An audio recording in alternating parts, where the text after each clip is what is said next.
points. We conduct this by embedding them into a manifold. However, this is straightforward when the images are concerned about a single instance, as you can see in the plot sequence on the left.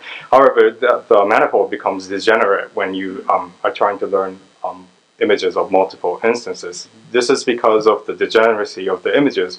For example, as you can see, the cars have, it's difficult to disambiguate between the front and the rear of the cars and so on and so forth. So what we tried to do was to use the part of this manifold between degenerate viewpoints. And we first use images and their reflections and learn a single manifold. And as you can see, it creates a symmetric structure as the reflections and their original versions repel each other. And we split them in half and then relearn the manifold, as you can see on the right, and assign a normalized label from 0 to 180 degrees, and assign it to each image so that they are positioned relative to each other. And then we pair the images through manifold alignment. And we want to select the appropriate images from this manifold. We first split the manifold into three clusters to get a different manifold for each.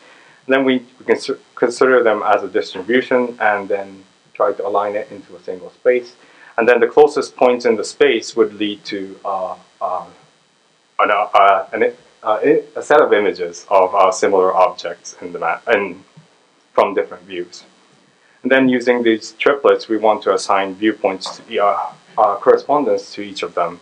We wanted to make a finer correspondence, so we divided the initial manifold into 5 clusters. And from the least degenerate one, we passed on the information by using SIFT flow to transform the images, and we pass it on until the end of the manifold. And then once these flows can be estimated, we use simple corners to actually pass on to the neighboring images by using the flow information calculated in the prior process. And if the flow fails to find a common point for a point trajectory, we reject the set of these trajectories. And then once we have 2 sets of feature trajectories, each for sides that are not visible from each other, we concatenate them into a matrix like this and use a factorization-based approach to get the camera parameters for each of the images.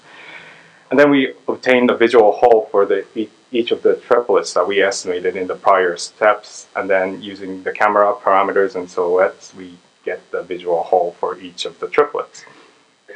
As you can see, the results are pretty sufficient models of each image, and as you can see, that it outperforms the prior unsupervised method as well, and it's coming close to a supervised method which requires manual assignment of key points. And if you want to see more of the results as well as the details of the method, please come to see me at Poster B3. Thank you.